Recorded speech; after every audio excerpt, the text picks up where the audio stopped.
Hello दोस्तों, smart science online classes में आपका स्वागत है।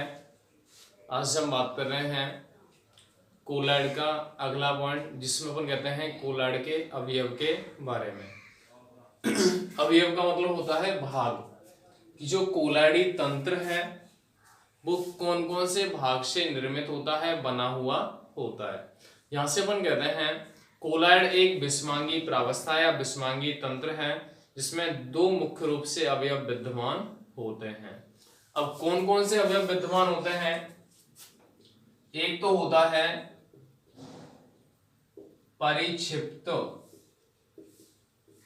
प्रावस्था। एक तो कौन सा अवयव होता है? परिक्षिप्त प्रावस्था। दूसरा होता है परिक्षेपण माध्यम। दो अवयव होते हैं, एक तो होती है परिक्षिप्त प्रावस्था और दूसरा क्या होता है? परिक्षेपण माध्यम। जैसे हम कहते हैं वास्तविक विलयन है, उसमें एक घटक होता है विलेय और दूसरा घटक क्या होता है? विलायक। उनमें से एक कम होता है और एक अधिक मात्रा में होता है। उसी प्रकार कोलॉइड में भी दो घटक होते हैं, दो अवयव होते हैं, परिक्षिप्त प्रावस्था और परिक्षेपण माध्यम। अब यहां से हम कहते हैं यह घटक कम मात्रा में उपस्थित होता है, एक प्रकार से विलेय की तरह कार्य करता है, विलेयशील घटक है, घुलनशील घटक है। इसको हम क्या कहते हैं? वितरित, असतत या आंतरिक प्रावस्था। इसको क्या कहा जाता है? वितरित या असतत या आंतरिक प्रावस्था कहा जाता है। दोबारा से सुने, परिक्षिप्त प्रावस्था कोलॉइड का वह घटक है जो घुलनशील होता है, विलेयशील होता है, जो कम मात्रा में उपस्थित होता है। यह जो घटक है वो वितरित होता है, जिससे अपन वितरित प्रावस्था कह सकते हैं, असतत कह सकते हैं या आंतरिक प्रावस्था भी कह देते हैं। तो एक तो हो गया कौन सा घटक? परिक्षिप्त प्रावस्था। दूसरा अपन देखते हैं परिक्षेपण माध्यम, मतलब जो परिक्षिप्त प्रावस्था के कण हैं वह किस में फैले रहते हैं? परिक्षेपण माध्यम में। तो ये कैसा होता है? अधिक मात्रा में होता है। कैसा होता है? अधिक मात्रा में। ये जो घटक है इसमें विलेयशील जो घटक है वो क्या होगा? फैला हुआ रहेगा। इसको हम कहते हैं वितरक। क्या कहा जाता है इसको? वितरक या सतत या बाह्य प्रावस्था। क्या कहते हैं? वितरक या सतत या बाह्य प्रावस्था इसको कहा जाता है। इस प्रकार से हम क्या कह सकते हैं कि जो कोलॉइड है वो दो घटकों से मिलकर बना होता है। कोलॉइड बराबर परिक्षिप्त प्रावस्था, परिक्षिप्त प्रावस्था प्लस में परिक्षेपण माध्यम। दो घटकों से मिलकर होना है। कोलॉइड बराबर क्या होगा? परिक्षिप्त प्रावस्था प्लस परिक्षेपण माध्यम। उनमें एक आंतरिक प्रावस्था की तरह कार्य करता है, एक बाह्य प्रावस्था की तरह कार्य करता है। ये तो आंतरिक प्रावस्था है, ये कैसी है? बाह्य प्रावस्था। एक सतत होता है, एक सतत होता है, एक वितरित होता है, एक वितरक की तरह कार्य करता है। तो इस प्रकार से हम कह सकते हैं कोलॉइड दो घटकों से निर्मित होता है। एक तो होता है परिक्षिप्त प्रावस्था और एक होता है परिक्षेपण माध्यम। ठीक है, तो इस प्रकार से हम डिफाइन कर सकते हैं इसको। कोई दिक्कत आएगी क्या? ये तो जनरल पॉइंट है, अवयव अपने कौन कौन से होते हैं, किस प्रकार से फैले रहते हैं। अब यहां से अपन कहते हैं जैसे सिल्वर का जलीय विलयन है। सिल्वर का क्या है? जलीय विलयन या जलीय कोलॉइडी विलयन है। इसमें जो सिल्वर है वो तो किसकी तरह कार्य करेगा? परिक्षिप्त प्रावस्था की तरह। और जो जल के कण हैं वो किसकी तरह कार्य करेगा? परिक्षेपण माध्यम की तरह। मतलब क्या कह रहे हैं हम? सिल्वर का जलीय कोलॉइडी विलयन में सिल्वर परिक्षिप्त प्रावस्था की तरह कार्य करता है, जबकि जल परिक्षेपण माध्यम की तरह कार्य करता है। तो कुछ ऐसे विलयन होते हैं कुछ ऐसे सोल होते हैं जिसमें किसी ठोस को द्रव में यदि घोला जाता है तो उसको अपन क्या कहते हैं, सोल कहते हैं। यदि किसी ठोस परिक्षिप्त प्रावस्था को द्रव परिक्षेपण माध्यम में घोला जाता है तो उसको अपन क्या कहते हैं, जनरली सोल कहा जाता है। अब यहाँ पे परिक्षेपण माध्यम के आधार पर इन सोल को डिवाइड कर देते हैं। कैसे होता है डिवाइड? यदि परिक्षेपण माध्यम जल होता है तो उसका नाम होता है हाइड्रोसोल। क्या नाम होता है? हाइड्रोसोल। अगर यह माध्यम एल्कोहल होता है तो इसका नाम क्या होता है? एल्कोसोल। क्या कह रहे हैं? एल्कोसोल। यदि ये बेंजीन होता है तो इसका नाम क्या होता है? बेंजोसोल। मतलब क्या कह रहे हैं हम? परिक्षेपण माध्यम के आधार पर इन्हें अलग अलग नामों से डिवाइड करते हैं, अलग अलग नाम दिए जाते हैं। यदि परिक्षेपण माध्यम जल है तो इसका नाम होता है हाइड्रोसोल। यदि परिक्षेपण माध्यम एल्कोहल है तो इसका नाम होता है एल्कोसोल। यदि परिक्षेपण माध्यम क्या होता है? बेंजीन होता है तो उसका नाम क्या होता है? बेंजोसोल। इस प्रकार से इनको अपन डिफाइन कर सकते हैं। ये तो जनरल है, जनरल अपनी परिभाषा है। कोलाइड के घटक कौन कौन से होते हैं, परिक्षिप्त प्रावस्था क्या होती है, परिक्षेपण माध्यम क्या होता है और उनका उदाहरण क्या है। ठीक है, ये तो जनरल स्थिति है। आगे हम बात करेंगे इसी के अंतर्गत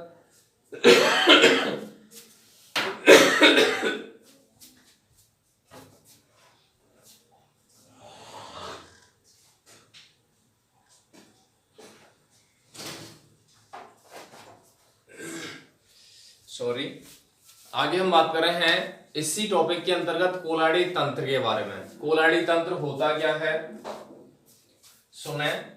हमने परिक्षिप्त प्रावस्था और परिक्षेपण माध्यम दोनों पढ़े हैं। परिक्षिप्त प्रावस्था और परिक्षेपण माध्यम दोनों ही पढ़े हैं।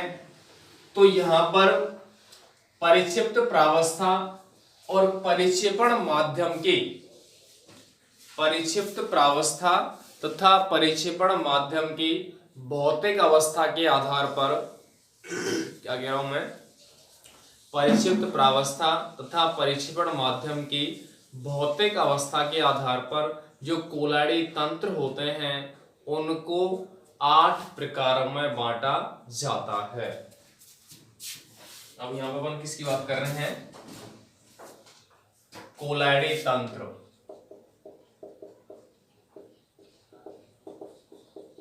के प्रकार किस आधार पर होते हैं? भौतिक अवस्था के आधार पर। किसके आधार पर है ये? भौतिक अवस्था के आधार पर। क्योंकि हमें पता है कोलाइड में 2 घटक हैं, परिक्षिप्त प्रावस्था और परिक्षेपण माध्यम। परिक्षिप्त प्रावस्था ठोस हो सकती है, परिक्षेपण माध्यम ठोस हो सकता है। परिक्षिप्त प्रावस्था द्रव हो सकती है, परिक्षेपण माध्यम ठोस हो सकता है। तो अलग अलग कंडीशन यहाँ पर रिप्रेजेंट होंगे। तो उसके आधार पर हम क्या करेंगे, कोलाइडी तंत्र जो होते हैं वो मुख्य रूप से कितने प्रकार के होते हैं? 8। कितने प्रकार के होते हैं? 8 प्रकार के। एक चीज हमें पता है, गैस का गैस में मिश्रण। यदि परिक्षिप्त प्रावस्था गैस है, परिक्षेपण माध्यम भी गैस है, तो दोनों का जो बनने वाला मिश्रण है वो कैसा होता है? समांगी। और हम ये जानते हैं जो कोलाइड है एक विषमांगी प्रावस्था है। जब परिक्षिप्त प्रावस्था और परिक्षेपण माध्यम दोनों को मिलाएंगे तो यदि विषमांगी मिश्रण मिलेगा तो हम उसको क्या कहेंगे? कोलाइड है। यदि विषमांगी मिश्रण ना मिल के समांगी मिश्रण मिलता है तो उसको हम क्या कहेंगे? वह कोलाइड नहीं है। तो यहां पर अपन कह सकते हैं कि यहाँ गैस और गैस का जो मिश्रण है वह कोलाइडी तंत्र के अंतर्गत नहीं आता, क्योंकि गैस और गैस का जो मिश्रण है वह समांगी मिश्रण के अंतर्गत लिया जाता है। तो इस प्रकार से हम क्या करेंगे? इसको इसके अंतर्गत नहीं लेंगे। ठीक है, कोई दिक्कत किसी को भी? चले आगे। अब यहाँ पर अपन देखेंगे जो भी तंत्र हैं उनको अपन डिफाइन कैसे करें।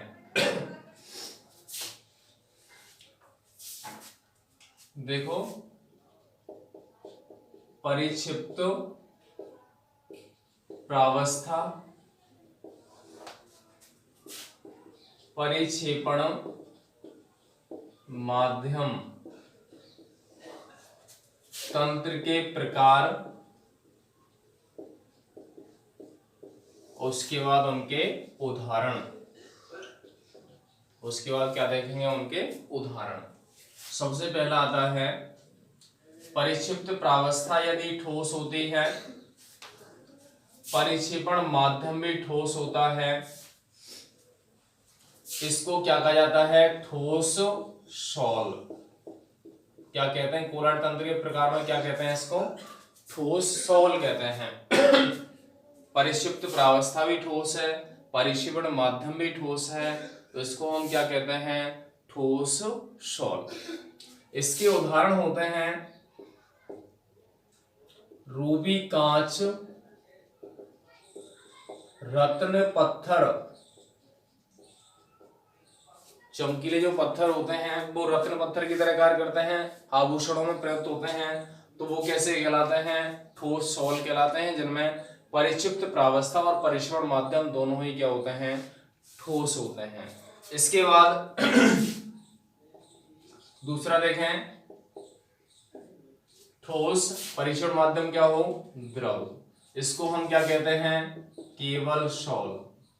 क्या कहते हैं, केवल सॉल कहते हैं। ऐसा कोई मिश्रण है जिसमें परिक्षिप्त प्रावस्था ठोस है, परिक्षेपण माध्यम द्रव है, तो तंत्र का प्रकार क्या होता है, सॉल होता है।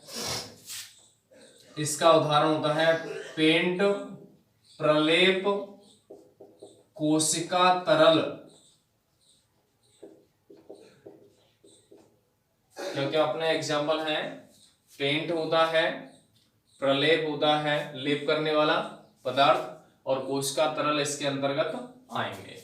इसके बाद तीसरा पॉइंट अपन देखें, यहां परिक्षिप्त प्रावस्था तो क्या हो, वही ठोस, परिक्षेपण माध्यम क्या हो, गैस। तो यहां से अपन क्या कहेंगे इसको, ठोस का एरोसोल। क्या कहेंगे, ठोस का एरोसोल, क्योंकि अपनी गैस है, गैस एक प्रकार की क्या होती है, वायु, वायु को अपन क्या कहते हैं, एयर, तो उससे संबंधित नाम क्या आता है, एरोसोल।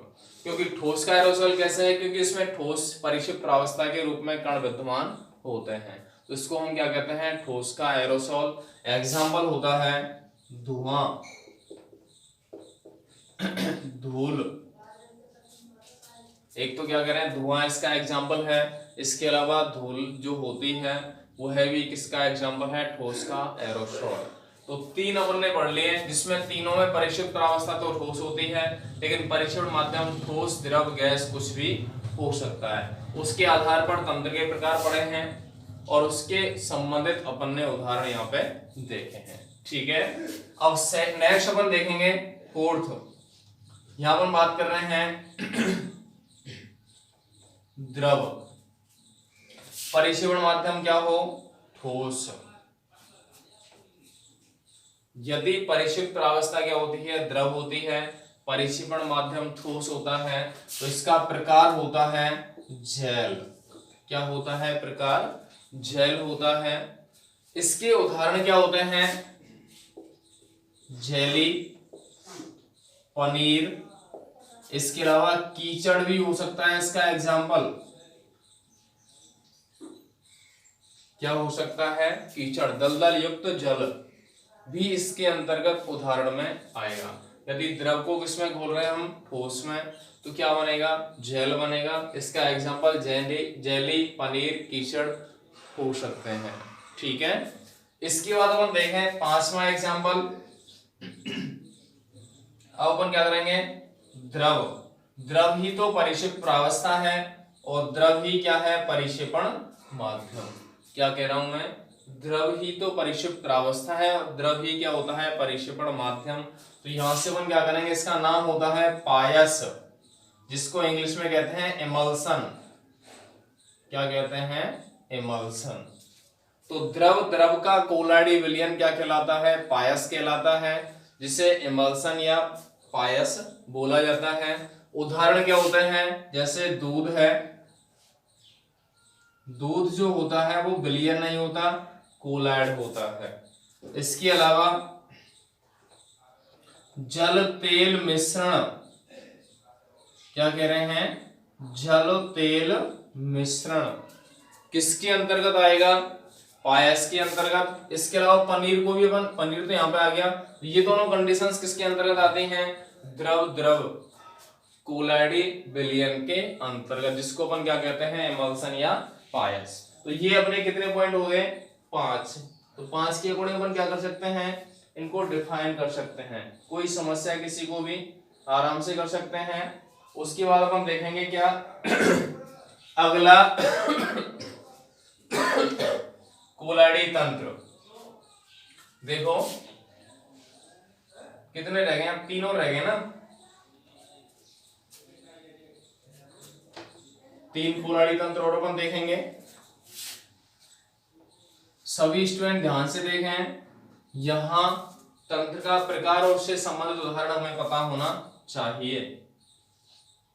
सीधा सीधा सा एग्जाम्पल आते हैं, उनसे संबंधित एग्जाम्पल और उनके नाम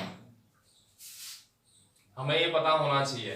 अगला जो आएगा, हमने देखा है द्रव और ठोस, उसके बाद अपन क्या करेंगे, द्रव और गैस। मतलब ऐसा कोई भी कोलाइडी विलयन है जिसमें परिक्षिप्त प्रावस्था तो क्या होती है, द्रव, और परिक्षेपण माध्यम क्या होगा, गैस। तो इसको हम नाम क्या देंगे, द्रव एरोसोल। क्या नाम देंगे, द्रव एरोसोल। उसके एग्जाम्पल क्या होंगे, हमने उदाहरण देखा है एनवायरमेंट में, देखा है कोहरा है, धुंध है, ये सब किसके एग्जाम्पल होते हैं, द्रव एरोसोल के। देखो कौन सा है, द्रव, परिक्षिप्त, परिक्षेपण माध्यम क्या है, गैस। तो इसको अपन क्या कहेंगे, द्रव का एरोसोल।